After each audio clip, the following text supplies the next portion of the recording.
Good evening, everyone. My name is Siu Hin from National Immigrant Solidarity Network and China-US Solidarity Network. Early this year, we organized several delegations to China, especially visit Xinjiang, the western part of China, for a fact-finding tour to investigate, to understand what is really going on there, because there's so many U.S. Western propaganda against our country, and also against all this kind of fabricated story about the human rights violation in the region. I myself, as a Chinese immigrant, has been working and travel between two countries. I spent some time in China and also spent some living in Los Angeles. That's the reason I have an opportunity to go into China in more frequent and more in-depth way, because I was Chinese, I can speak Chinese, and then I know where we're going. Despite the fact what Western propaganda has been talking, that region is not only, I can make a long story very short within 3 words, the totally Western lies. From there, then I can talk something more details, because without that, we are not going anywhere, because we have been not only attacked by the Western right wings, US right wing, but also the liberal and left wing in this country. Some people has been calling me anti-Muslim. And that's pretty crazy. And then also, as well as right wing in China, which is totally subscribed by the Western force media. That's the challenge we're facing. So the reason we're going to Xinjiang is not only because we want to do a fact-finding, but it's also an important part of the global struggles. When the U.S. says they care about the human rights situation in Xinjiang, but on the same time, they don't give a shit about what happened in Palestine when the Israelis are massacring thousands, goes to 20,000, and continue an ethnic cleansing. That's not only a hypocrite, but also is the imperialist war that want to just using the Israel human rights, or they care about Islam, to expand their imperialist agenda, to want to conquer the world, exploit the world, developing country. That's the fact.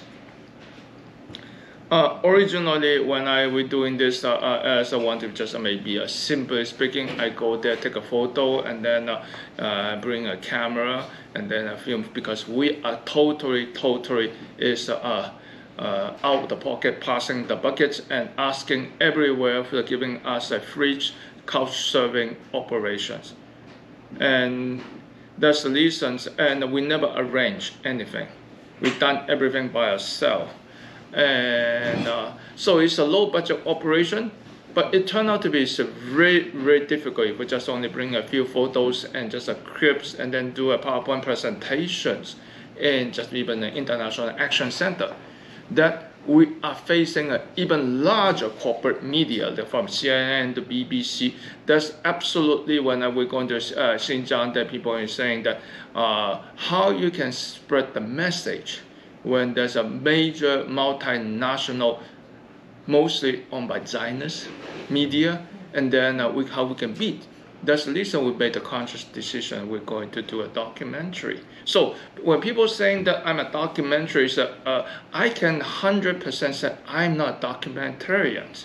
The only reason is people force us to do, because in order to send a message better, not only a boring, maybe a 2,000-3,000 words article with academic data, but also need to be very good visual documentaries.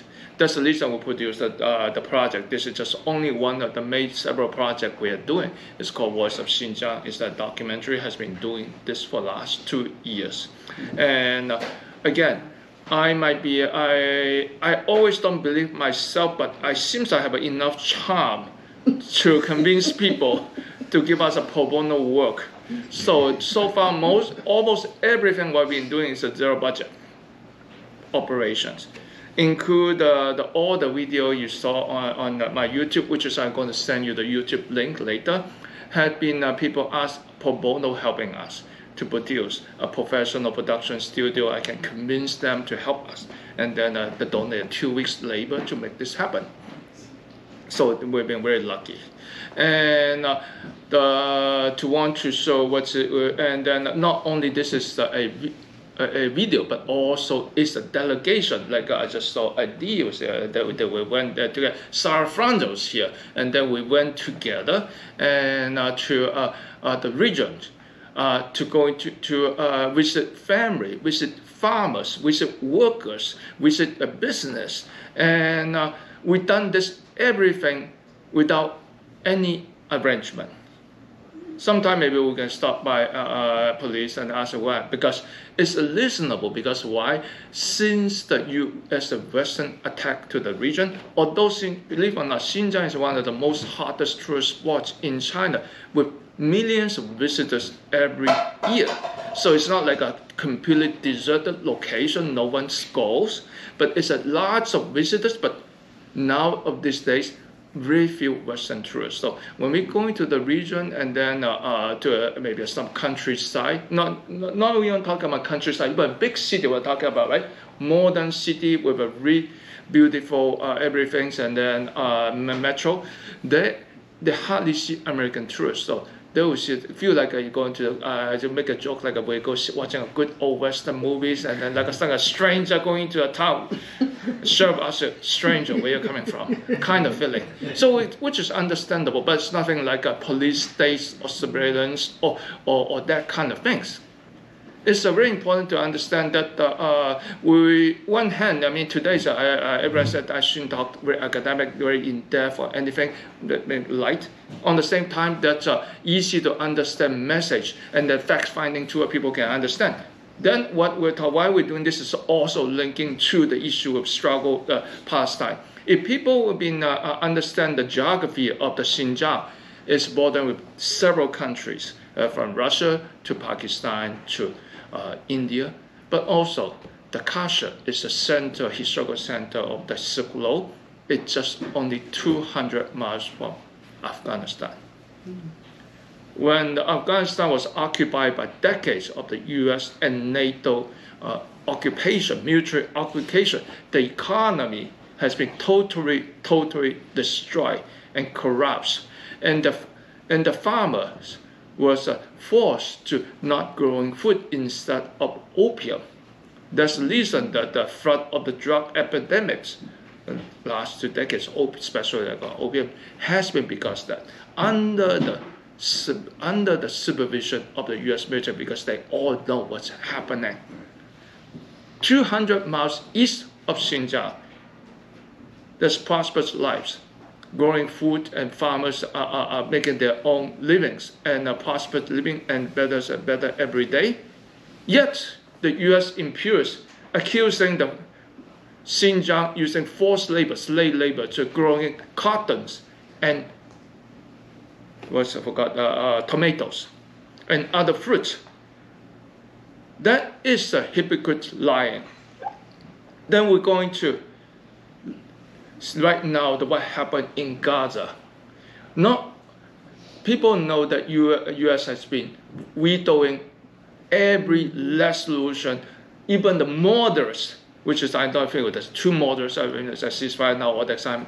But on the same time, probably none of you know, 3-4 days ago, on the same time when U.S. vetoed every ceasefire resolution on United Nations in New York, in the Washington, D.C., in the State Department of Commerce, they just imposed another sanctions against Xinjiang's official and business entity for what they call the so-called human rights violation and slave labors on the regions. So it's not only a hypocrite liar, but it's just a psychotic nonsense. So the struggle from Xinjiang to Gaza have all connections. not only is the Islamophobia of the Western white Anglo-Saxon partisan male society, but also the intention to be want to break our country, what they had done on the Soviet Union 30, 40 years ago, and also want to destroy the Belt and Road Initiative that can benefit billions of people from Asia to Europe to Middle East to Africa. That's what we're doing on the project. We'll continue doing this documentary because we want there be 4 or 5 teams have been doing different clips. So that's the reason why I said our idea is doing one big documentary, and we are not finished.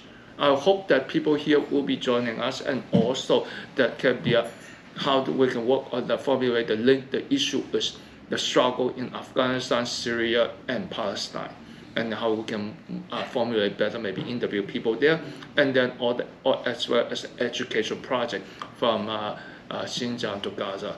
And for the future, we can find common ground, because I understand that right now in the struggle of the Palestine, there also have been certain small factions